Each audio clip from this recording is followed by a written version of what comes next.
Hello दोस्तों, स्वागत है हमारे YouTube चैनल बिकम टॉपर पर। और अपनी फिजिक्स की क्लास में हम लोग पढ़ रहे थे यूनिट 5, जो कि पूरी तरीके से कंप्लीट हो चुकी थी। और उसके बाद अभी हमारी लास्ट यूनिट है मैग्नेट की। यूनिट 6 वैद्युत चुंबकीय प्रेरण के बारे में पढ़ेंगे हम अपनी इस यूनिट में। और इस यूनिट के कंप्लीट होने के बाद हमारी 1 से लेकर 10 नंबर तक की, यानी जो यूनिट 1 से लेकर यूनिट 10 तक की जो हमारी सारी यूनिट्स हैं, पूरी अच्छी तरीके से कंप्लीट हो जाएंगी। दिन फिर हमारी 5 यूनिट अप्रॉक्स बचेंगी, जिनको हम बाद में कवर करेंगे। तो चलिए स्टार्ट करते हैं आज की क्लास को, जिसमें हम पढ़ेंगे चुंबकीय फ्लक्स के बारे में, और उसके बाद फैराडे के जो विद्युत चुम्बकीय प्रेरण के नियम हैं उनके बारे में, और लेंज का नियम क्या होता है, इन सभी के बारे में अच्छे से डिस्कस करेंगे। तो चलिए स्टार्ट करते हैं आज की क्लास को। और सबसे पहले देखते हैं टॉपिक चुंबकीय फ्लक्स। तो क्या होता है चुंबकीय फ्लक्स, समझते हैं फिगर के माध्यम से। तो चुंबकीय फ्लक्स है क्या? तो जो चुंबकीय फ्लक्स होता है वो चुंबकीय क्षेत्र का ही एक गुण होता है, यानी मैग्नेटिक फील्ड का ही एक गुण है चुंबकीय फ्लक्स, जिसे मैग्नेटिक फ्लक्स भी कहा जाता है। और क्या करते हैं इसमें हम, जब कोई एक समान चुंबकीय क्षेत्र हमने ले लिया बी वेक्टर, और क्षेत्र के लंबवत कोई समतल पृष्ठ लें जिसका क्षेत्रफल ए वेक्टर हो, तो ये आप देख सकते हैं ये हमारा हो गया क्या, चुंबकीय क्षेत्र बी, और इसके ही लंबवत कोई हम समतल पृष्ठ लें जिसका क्षेत्रफल क्या हो, जिसका क्षेत्रफल ए वेक्टर हो, तो इन्हीं का जो गुणन होगा, यानी जो चुंबकीय क्षेत्र और इस क्षेत्रफल वेक्टर का जो गुणन होगा V vector dot A vector, यही हमारा कहलाएगा चुंबकीय फ्लक्स। और इसे डिनोट किससे करते हैं? इसे डिनोट करते हैं फाई वी से, और फाई वी बराबर होता है बी ए, यानी B vector dot A vector. ये होता है इसका फॉर्मूला, जिसको हम बी ए भी लिख सकते हैं फाई वी बराबर। ये होता है जब जो क्षेत्र हम ले रहे हैं वो क्षेत्र के लंबवत है, यानी जो पृष्ठ हम ले रहे हैं वो क्षेत्र के लंबवत है, यानी इस वाले फिगर के हिसाब से क्या होगा, फाई बी बराबर बी ए होगा। लेकिन यहाँ पर देखिए हमने इसको क्या किया, हमने एक पर्टिकुलर कोण यहाँ पर ले लिया, यानी जो यदि चुंबकीय क्षेत्र बी वेक्टर पृष्ठ के लंबवत ना होकर ए वेक्टर से थीटा कोण बनाए, तो ये आप देख सकते हैं ये यहाँ पर थीटा कोण बना रहा है उस समतल पृष्ठ से जो हमने यहाँ पर लिया है। तो इसके लिए तो फाई वी बराबर बी ए हो गया। और जब हम थीटा कोण बनाते हुए लेंगे तो फिर यही फार्मूला बदल जाएगा, यानी थोड़ा सा इसमें चेंज आएगा, कॉस थीटा और हमको इसमें ऐड करना होगा। अगर हम इसे थीटा कोण में ले रहे हो, जो कोण हम ले रहे हैं उसी कोण के हिसाब से फिर हम जो चुंबकीय फ्लक्स है उसका मान निकाल सकते हैं। तो यही ये इस फिगर के माध्यम से हमको समझना था कि किस प्रकार से जब हम उस पृष्ठ को चुंबकीय क्षेत्र के लंबवत लेते हैं तब क्या होता है, और जब हम थीटा कोण बनाते हुए उसे लेते हैं तो फिर क्या होता है। अब क्या होता है कि इसमें जो पृष्ठ से बद्ध चुंबकीय फ्लक्स होता है, ये जो उसकी घटक होती है, ये बी ए कॉस थीटा हमने लिख दिया है, लेकिन ये होता है यहाँ पर बी कॉस थीटा इंटू ए लिया जाता है। तो उसी प्रकार से यहाँ पर होता है। अब हम देखते हैं आगे जो चुंबकीय फ्लक्स के मात्रक क्या होंगे और विमाएँ क्या होंगी। तो MKS और CGS दो पद्धतियों में इसके अलग अलग मात्रक होते हैं। तो सबसे पहले देखेंगे MKS पद्धति में, यानी MKS में जो MKS में तो आप बना लेंगे वैसे भी फाई बराबर बी ए होता है, तो बी बराबर यानी कि बी का पहले से हमको पता है और इंटू एक और मल्टीप्लाई कर देंगे तो MKS में बन जाएगा। इसका SI मात्रक हमको याद रखना है, जो कि डायरेक्ट होता है क्या, वेबर। तो इस चुंबकीय फ्लक्स का SI मात्रक क्या होता है, वेबर, और इसका CGS पद्धति में मात्रक होता है मैक्सवेल। मैक्सवेल एक वैज्ञानिक का नाम है, तो उन्हीं के नाम पर इस मात्रक का नाम रखा गया है, इसके मात्रक का नाम रखा गया है मैक्सवेल। अब देखिए वो SI पद्धति में मात्रक है और ये CGS में, तो दोनों में कुछ डिफरेंस तो होगा ना, तो उसी डिफरेंस को समझते हैं। तो जो चुंबकीय फ्लक्स घनत्व तो कह दें या चुंबकीय क्षेत्र कह दें, उन सभी के मात्रक अलग अलग होते हैं। जैसे टेस्ला, गॉस है, ये सभी चुंबकीय क्षेत्र के मात्रक होते हैं, मैग्नेटिक फील्ड के मात्रक होते हैं। और उसके बाद जो चुंबकीय फ्लक्स के मात्रक हैं वेबर है, मैक्सवेल है। तो एक वेबर बराबर 10⁸ मैक्सवेल, एक वेबर में 10⁸ मैक्सवेल होता है। तो ये दोनों में आपस में रिलेशन होता है SI पद्धति के मात्रक में और CGS पद्धति के मात्रक में। इन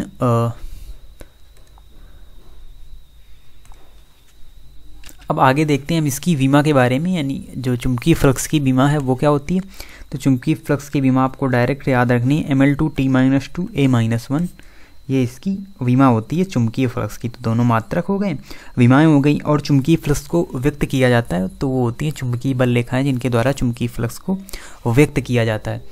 तो ये हमारा था ऑल ओवर टॉपिक। और इसके बारे में कुछ और जो टर्म्स हैं वो हमको याद रखने कि अगर वन लाइन में हम इसकी डिफिनीसन कहें कि चुंबकीय फ्लक्स की डिफिनीसन क्या होती है, तो चुंबकीय क्षेत्र में क्षेत्र के लंबवत किसी पृष्ठ के प्रति मीटर क्षेत्रफल में गुजरने वाली जो चुंबकीय बल रेखाओं की यानी फ्लक्स रेखाओं की संख्या होती है, और चुंबकीय बल रेखाओं को ही फ्लक्स रेखाएं कहा जाता है। तो फ्लक्स रेखाओं की जो संख्या है उसी को हम कहते हैं क्या, चुंबकीय फ्लक्स।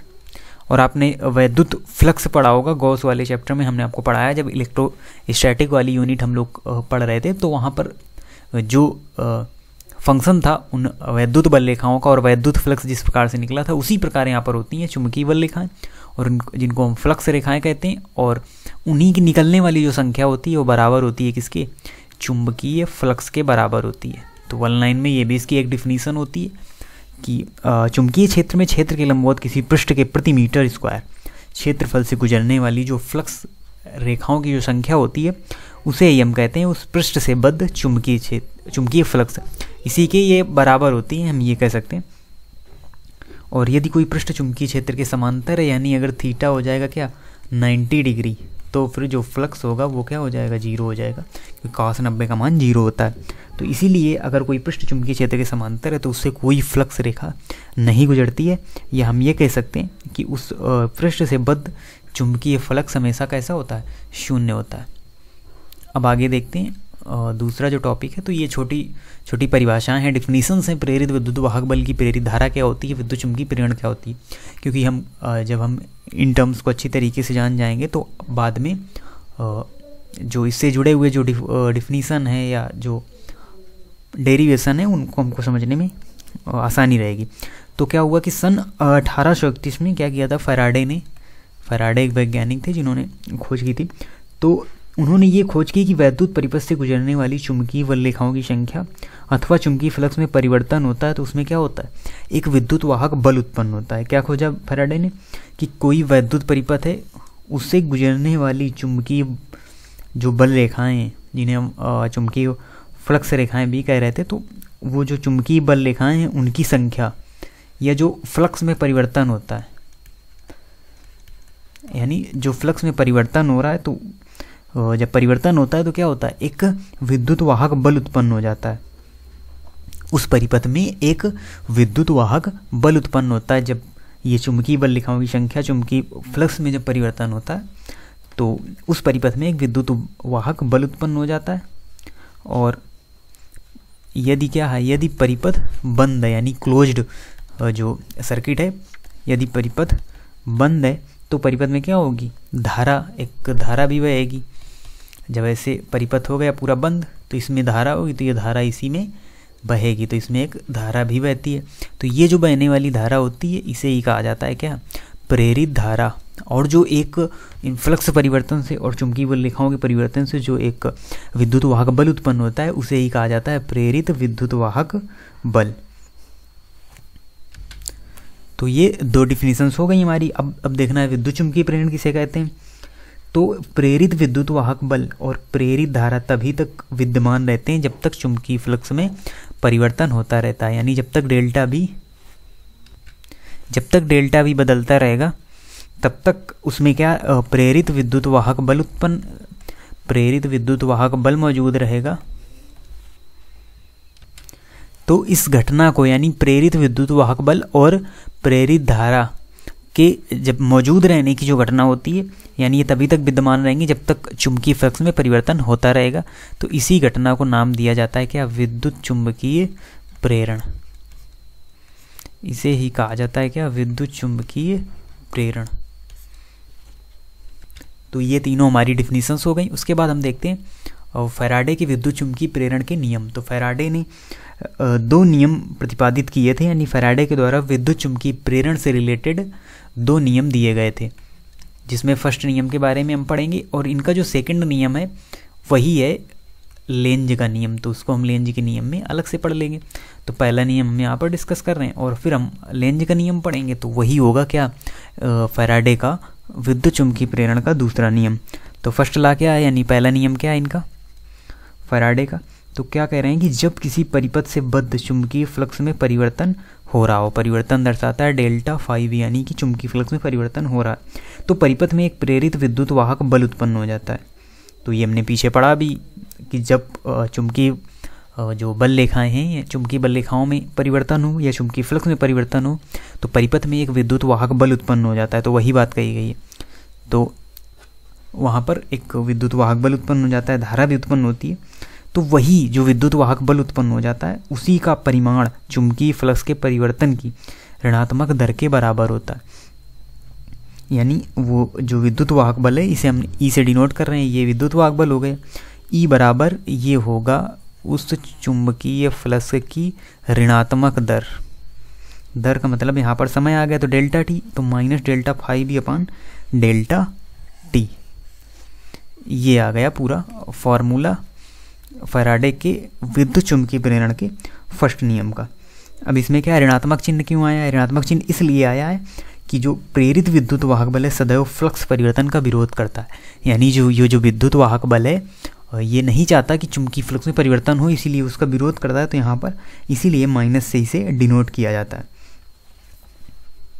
और ये वेबर में होगा चुंबकीय फ्लक्स परिवर्तन, और ये होगा सेकंड में, और ये जो ई होगा ये होगा वोल्ट में। जो विद्युत वाहक बल होता है वो वोल्ट में होता है। अब यहीं से अगर कुंडली है, जो अगर कोई कुंडली है उसमें अगर एन फेरे हैं, तो फिर क्या होगा, ये सब कुछ सेम रहेगा, बस एन वहाँ पर ऐड हो जाएगा, N delta phi V upon delta T. और इतना पोर्शन, यानी ये बन गया एक और फार्मूला। और ये वाला जो पार्ट है, तो इसी को कहा जाता है क्या, इसी को कहते हैं हम फ्लक्स ग्रंथिकाओं की संख्या। इसे ही क्या कहा जाता है, फ्लक्स ग्रंथिकाओं की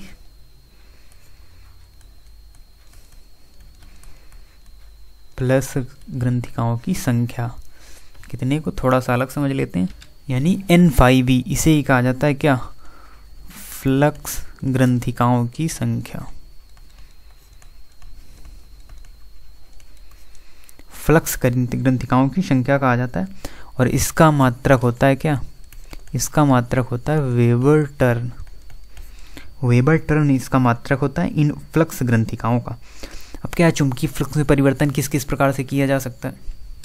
तो देखिए, चुंबकीय फ्लक्स में किस प्रकार से परिवर्तन करते हैं। तो चुंबकीय फ्लक्स में परिवर्तन करने की अलग अलग कंडीशंस हैं।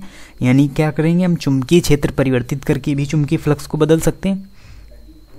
तो चुंबकीय फ्लक्स को चुंबकीय क्षेत्र में परिवर्तन करें, किस प्रकार बदलेंगे, डेल्टा फाई है तो ये हो जाएगा phi two minus phi one, यानी 0 माइनस बी ए, तो ये हो जाएगा माइनस बी ए। उसके अलावा दूसरी कंडीशंस क्या है इसमें, दूसरी कंडीशन है कुंडली को चुंबकीय क्षेत्र में घुमाकर मतलब है कि यहाँ पर अचानक 90 डिग्री से घुमाया जाए, यानी फाई टू बराबर हो जाएगा बी ए कॉस 90, तो ये हो जाएगा 0। यानी यहाँ पर भी जो फाई आएगा डेल्टा फाई वो होगा माइनस बी ए, और अगर 180 में घुमाएंगे तो ये हो जाएगा माइनस 2ba। तो इस प्रकार से हम चुंबकीय फ्लक्स को परिवर्तन कर सकते हैं। अब हम आगे देखते हैं लेंज का नियम। लेंज का नियम क्या होता है, और यही होता है फैराडे का सेकंड नियम। जो लेंज का नियम है यही फैराडे का सेकंड नियम है, यानी फैराडे का दूसरा नियम। तो फैराडे के नियम में क्या है, तो इसका कोटेशन पहले देखते हैं। किसी परिपथ में प्रेरित विद्युत वाहक बल, जो हमने पीछे पढ़ा था क्या होता है प्रेरित विद्युत वाहक बल, तो इसके बारे में पीछे हम पढ़ चुके हैं। प्रेरित विद्युत वाहक बल अथवा जो प्रेरित धारा है, इन दोनों की दिशा सदैव ऐसी होती है कि यह उस कारण का विरोध करती है जिससे यह स्वयं उत्पन्न होती है। यानी प्रेरित विद्युत वाहक बल और प्रेरित धारा उस कारण का विरोध करते हैं जिससे यह स्वयं उत्पन्न होती है। तो जहाँ से ये प्रोड्यूस होती है ये स्वयं उसी का क्या करती है, उसी का विरोध करती है। यही होता है लेंज का नियम और फैराडे का सेकंड नियम। और जो लेंज का नियम होता है ये किस पर आधारित है, तो ये ऊर्जा संरक्षण के नियम पर आधारित है।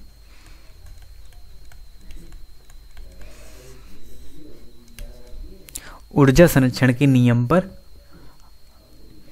ऊर्जा संरक्षण के नियम पर आधारित है लेंज का जो नियम है। और नियम क्या होता है, किसी परिपथ में प्रेरित विद्युत वाहक बल अथवा प्रेरित धारा की दिशा सदैव ऐसी होती है कि उस कारण का विरोध करती है जिससे यह स्वयं उत्पन्न होती है। और ये क्यों ऊर्जा संरक्षण के नियम पर आधारित है, तो कुंडली में प्रेरित धारा की दिशा जो होगी वो चुंबक की गति का विरोध न करे, तो हमें बिना कार्य किए लगातार विद्युत ऊर्जा प्राप्त होती रहेगी। यानी इससे क्या हमको देखने को मिल रहा है, ये देखने को मिल रहा है कि अगर कुंडली में जो प्रेरित धारा की दिशा है वो चुंबक की गति का विरोध ना करे, वैसे तो कर रही है, लेकिन अगर ये विरोध ना करे तो हमें क्या होगा, कोई कार्य नहीं करना पड़ेगा और विद्युत ऊर्जा प्राप्त होती रहेगी, और जो कि असंभव है, इम्पॉसिबल है ऐसा होना। तो इसीलिए जो लेंज का नियम है ऊर्जा संरक्षण के सिद्धांत पर आधारित है। तो इस प्रकार से हमने आज की क्लास में कई सारे टॉपिक्स को देखा, जो विद्युत चुम्बकीय प्रेरण के फैराडे के नियम है, जो लेंज का नियम है, या विद्युत फ्लक्स क्या होता है, उन सभी के बारे में हमने डिटेल से डिस्कशन किया। तो मिलते हैं आपसे अगले वीडियो में। इसके आगे के जो बचे हुए टॉपिक्स हैं उनको देखेंगे हम अगली क्लास में। और तो आप इसी तरीके से चैनल से जुड़े रहिए